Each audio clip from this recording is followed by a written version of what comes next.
We've got the latest as we track this system in First Alert Weather Extra. Thanks, Wes. Plus, what victims of severe weather in one city are saying after a storm moved through and damaged numerous homes and businesses in the blink of an eye. Plus, your viewer pictures, including this one from a very familiar name here in the First Alert Weather Center. It's like something out of a movie. How gorgeous. Live on your side. First Alert Weather Extra starts right now. And thank you for staying with us for Weather Extra. Tania back with us here. What a swing in temperatures today, 37 degrees. Wes, me and you both had to make a joke about it on our social media pages. Right. So if you don't follow us, go ahead and check out those posts. But yes, so cool in the mornings, the afternoons, hot. Yeah, I said, welcome to Alabama where your thermostat doesn't have a chance, right? Quite literally. Yeah, well, listen, it's that time of the year. It's so dry, so we're seeing these big ups and downs when it comes to our temperatures. So, yeah, planning for this, I know it's been quite a challenge because it feels like fall in the mornings, and yet in the afternoon, you're breaking a sweat, and it's back to flip-flops and feeling like summertime. But a beautiful evening out there. I want to step to this side, and you can see right behind me a big crowd out for that football game tonight, Delaware at JSU, but some college football happening this evening at Jacksonville State. This is actually our First Alert Sky Vision camera at the Houston Cole Library. Nice view. 81 degrees though right now. That temperature though, it's dropping in a hurry. But the thing is, we start out in the morning. What's wild is it feels like fall. It's chilly in the morning, but we could set record heat levels during the afternoon. We were 1 degree off today. It was close in the Birmingham area. But this is what we've been talking about over the past couple of weeks. The mornings, yeah, it's going to feel cool. It's going to feel like fall, but the afternoon, that heat still hanging on.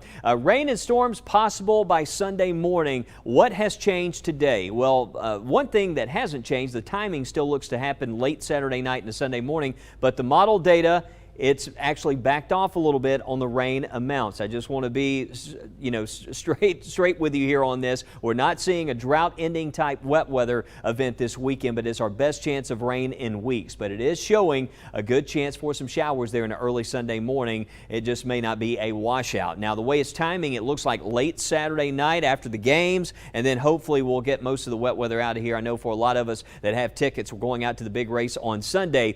Jacket weather by Monday. I know we've had some chilly mornings, but we're about to take it to the next level early next week. We're talking lows down into the 40s, widespread 40s. Some of the model blends, I checked on this, showed as low as 43 degrees for places like Hamilton, Coleman, Double Springs, Gadsden, Center. So a big First Alert Monday morning for those temperatures down into the 40s. Of course, temperatures will improve by Monday afternoon. Maybe not as hot, but we'll see a nice improvement. Tomorrow morning, though, this is some of that trick me fall kind of weather. We wake up, we got some low 50s out there early in the day, but we flip the script for the afternoon. We'll be back in the upper 80s during the afternoon, but it's another beautiful day coming up for Thursday tomorrow. If you have big plans, lots of sunshine. As we move closer to the weekend, I highlighted where I'm seeing the greatest risk for severe weather Saturday setting up. I know the Storm Prediction Center, they've been kind of watching this area. It looks like the greatest wind shear and instability sort of out in this region of Arkansas. If you are traveling in that direction, just stay weather alert. But for us, not really seeing this moving our way. The big question mark for us is going to be instability, and especially coming off of a drought, it's going to take some significant moisture recovery for us to see those instability values improve like that. So that's, I think, working in our favor as far as lessening the severe risk, but also a lot of the upper support's going to lift off to the north with this system. So a lot of things are going to help limit the severity. I think that risk is going to be greatest for states well west of us. But we'll certainly keep a watch on that. And of course, coming up, we'll be talking more about the tropics. Certainly, Wes. Well, let's change our attention to this. The trees around our area are starting to change colors. You know, the fall, it's here. You may have noticed extra leaves in your yard, and they're probably crunchy. This year, the color is more muted, but it's not just Alabama that's seeing a duller than usual fall when it comes to leaf colors. Ted Lindner explains what's going on. With autumn in full swing, fall is my favorite season. A number of folks flocking to parts of the country to take in the fall foliage aren't so impressed. You have kind of a shortened color season, and the colors in some cases are muted. Weather experts say weeks of stubborn drought heading into this season are to blame. According to data from the U.S. Drought Monitor, more than 40% of the nation was considered to be in drought throughout the beginning of this month. Deep-rooted plants like trees can sometimes start feeling that stress when the drought gets significant. A lack of water causes leaves to turn brown and fall off their branches faster than usual. So you go from green to brown and then early leaf drop without the vibrant colors in between that we like to see this time of year. But not all hope is lost. I'm constantly surprised at how wonderful the fall season is despite these stresses. While some leaf peepers are noticing a difference, It's not as bright this year, but there are some pockets. many are still grateful there's still at least some varying shades to observe. But I've learned over the years to not search for peak and appreciate the pockets. Others, meanwhile, seem unfazed. Coming from Florida, where we don't have 4 seasons at all and nothing changes color, it just goes from green to greener. We haven't really noticed it. It's not dampened the experience at all. It's been great. And going forward, some conservationists are confident many impacted forests will be able to rebound throughout future falls. Our trees and our forests have an inherent resilience, and they've evolved to adapt to extremes. Ted Lindner, Fox News.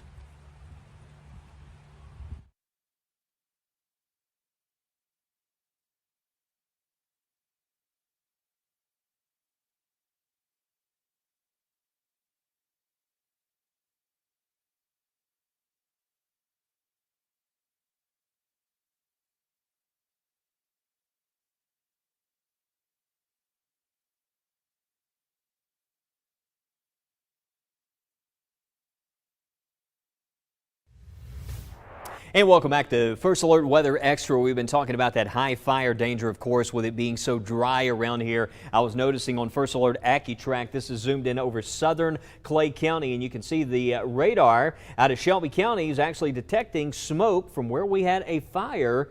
Hopefully it's all contained. It looks like that dissipated rather quickly there, but that was over the southeast corner of Clay County. But we've seen a lot of these reports of not just wildfires, but contained fires and controlled fires around the area. So we were talking a lot about the weekend coming up here, and we've got a lot of events happening. First off, we got the Mizzou Auburn game. We've got Memphis at UAB. That's coming up at 3 o'clock. And then into the evening, watching Tennessee at Alabama and West Alabama. That's where we have that 20% chance for showers. Some of the models were suggesting we might see a couple of showers over North Alabama, but right now it looks like most of the game we should be okay. The rain, all the models really showing late at night, but check in for updates tomorrow, especially Friday. We'll have high resolution model guidance, and that's when we really can get really precise with timing. But at this point, it still looks like that midnight to midday window there into Sunday's the best chance for wet weather, but we will keep you well informed. It could get kind of interesting later this month. I know hurricane season, we really haven't seen much action in our region so far, but the season doesn't end until late November, and some signals are out there saying we still need to watch it. And I want to throw it right now to Matt with an update on what we're tracking.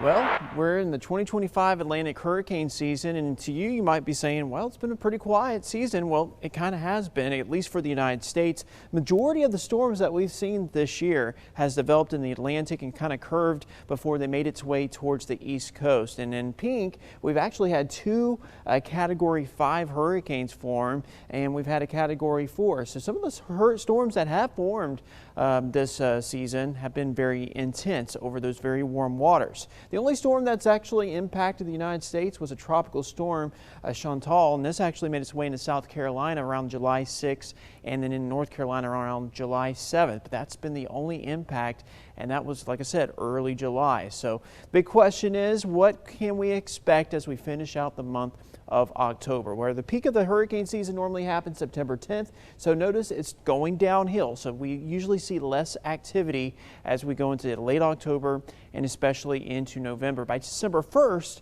the hurricane season's over with.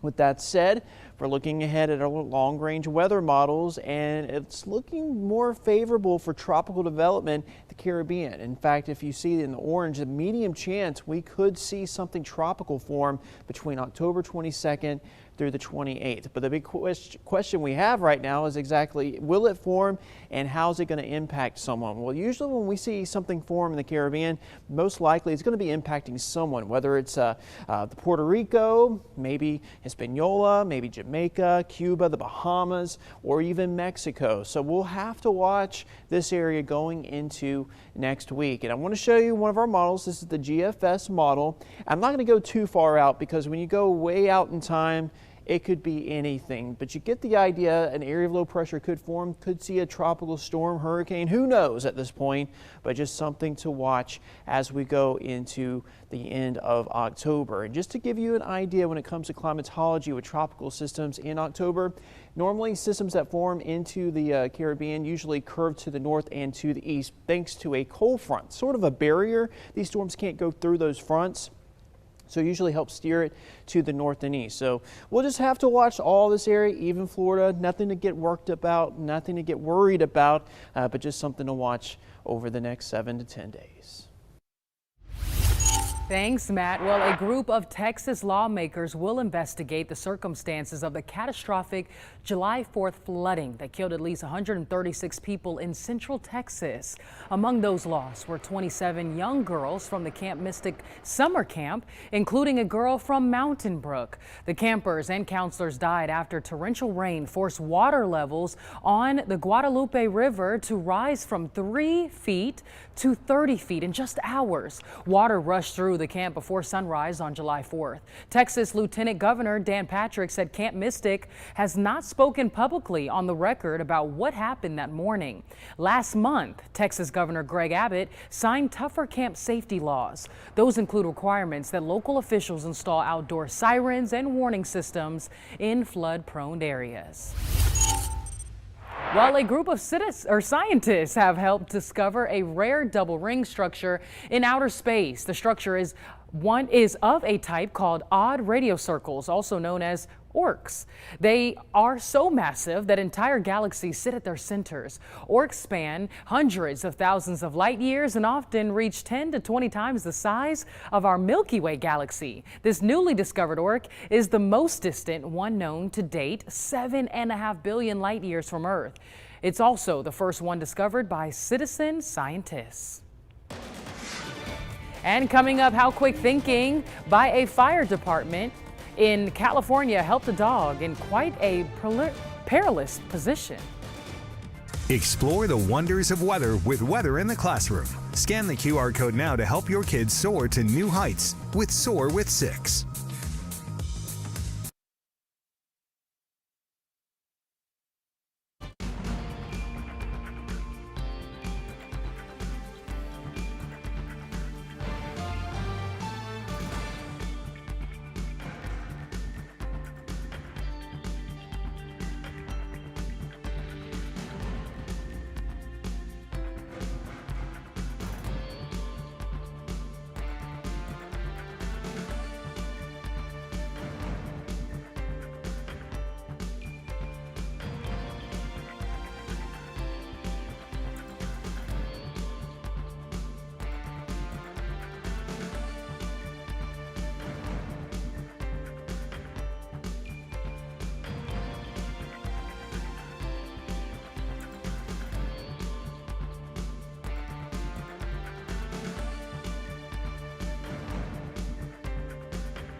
Today's October 15th, which means we are right smack dab in the middle of the month. And I was looking at some of the temperature data, and y'all, it has just been so warm. 12 out of the last 14 days, we've seen temperatures above average. And today, going to be above average as well, as temperatures topped out in the mid 80s. Only 2 days this month have we seen temperatures below average. In fact, some of the warmest days came at the first of the month. Birmingham saw 88 degrees. Tuscaloosa has seen 88 3 times, the 1st, the 2nd, and the 7th.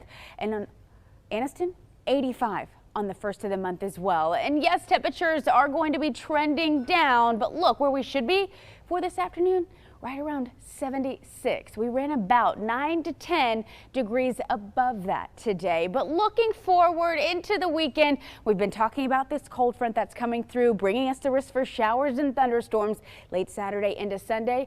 Well, look what it also does to temperatures. It pushes them a little bit closer to right where we should be for this time of year. Now to more video from Arizona showing a downburst caught on camera. You can see how violently it's raining. This happened Monday. Wow! Officials say the storm produced a microburst that toppled trees, knocked out power, and damaged several homes and businesses.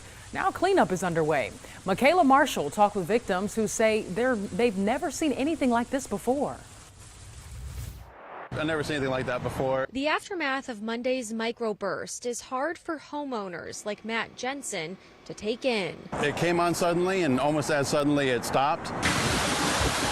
The fast-moving storm leaving a lasting impact that will take a long time to clean up.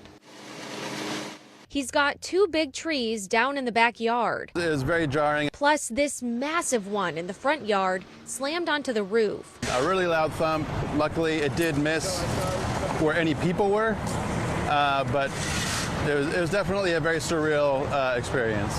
How does this happen? It's an act of God, and that's really the only way to explain this. Even roofing professionals like Nate Manley are blown away by the amount of destruction. In any other storm, this would be absolutely out of the ordinary, but we're seeing this on almost every other street. He compares it to a war zone and says with so many people looking for help, his phone has been ringing nonstop. We're going to have to basically rebuild her house, especially in this section.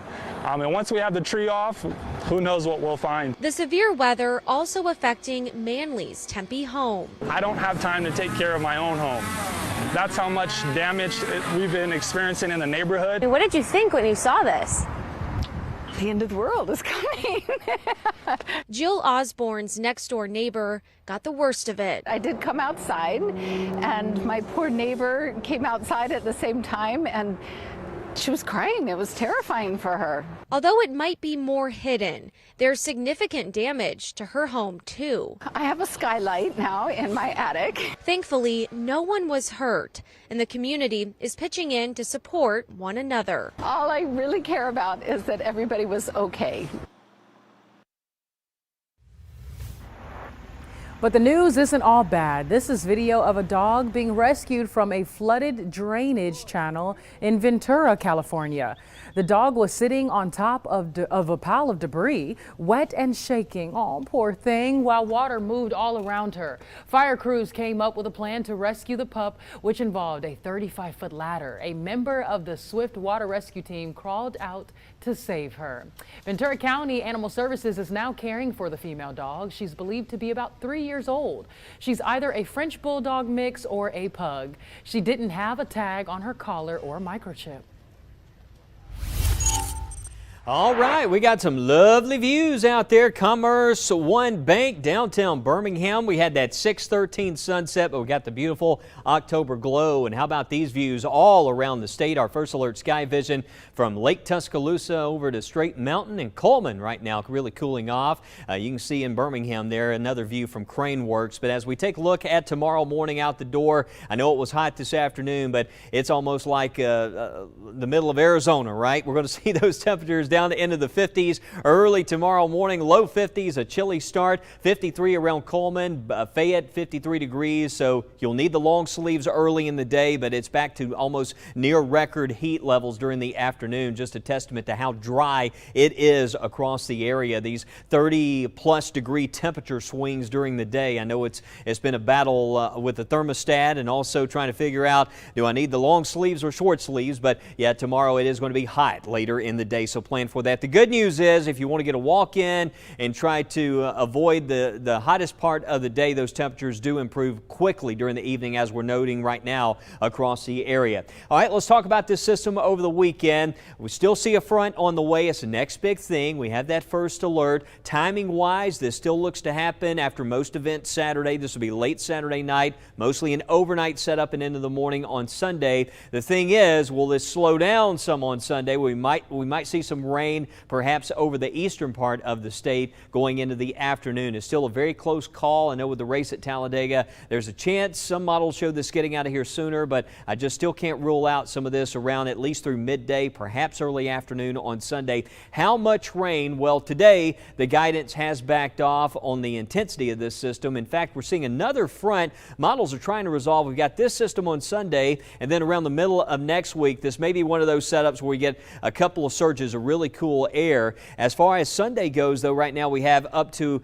a ½ inch or more of rainfall. Main severe weather risk, I'm still seeing this to the west of Alabama. That's where everything pretty much lines up. When we take a look at the storm fuel, there's tomorrow. Of course, no issues around here tomorrow, but Saturday during the day we look dry. Saturday's a day, need to watch it out in this part of the country. It looks like out around southern Arkansas, perhaps northeast Texas, there could be a few severe storms. That's where the risk looks to set up. As for us, we do see the possibility maybe a little bit of instability, maybe a few storms into the day on Sunday, but the thing is the precipitation may outrun a lot of this as it moves on out of here by the afternoon. So hopefully we'll get some much needed rain. Right now we have a 70% chance of at least some wet weather. It's the best chance we've seen in weeks. It just won't end the drought. It won't be the kind of rain we need. Monday through Wednesday and next week we'll be seeing those cold mornings, 40s Monday morning, and then we have another chance of rain, another front around Wednesday and Thursday of next week. But Dave Jones sharing a beautiful view there, Tania, and I want to share this view. Some students out at Ascension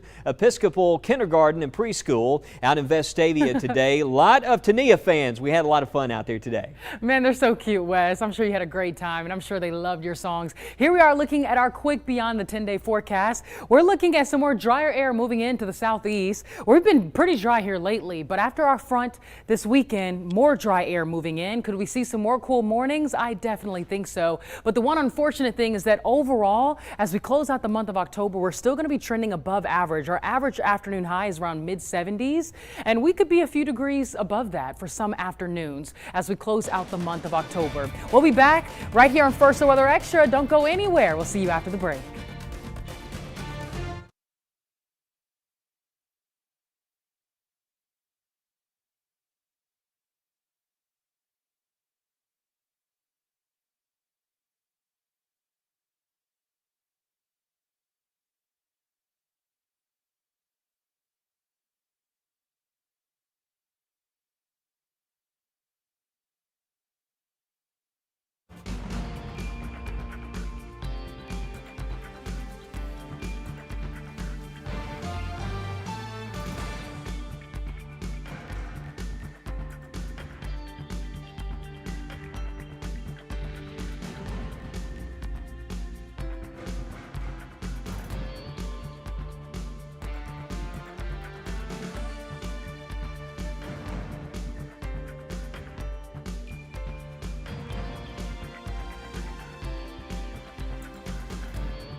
All right, 10-day forecast. You know, we timed that out perfectly, right? Just perfect. Isn't it funny how that happens? You know, we have a helper here, by the way, who's talking to us in our ear. I don't know if you ever noticed that, but anyway, as we check out the 10-day forecast, we got Saturday into Sunday. Tania, you and I, first thing we both looked at the model data today this afternoon. We were like, oh, the models are starting to back off on the rain a little bit, but you know, these models will go back and forth, and we'll know a lot more, especially starting tomorrow. We start to get some of that higher resolution data, but still looks like a good chance of rain. Oh yeah, we'll watch it for you though. We got some video though, Wes.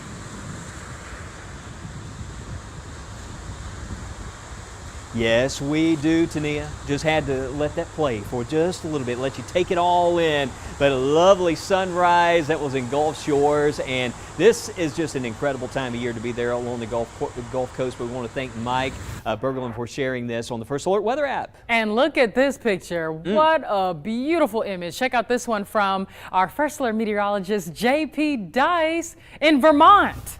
And a live view here at home.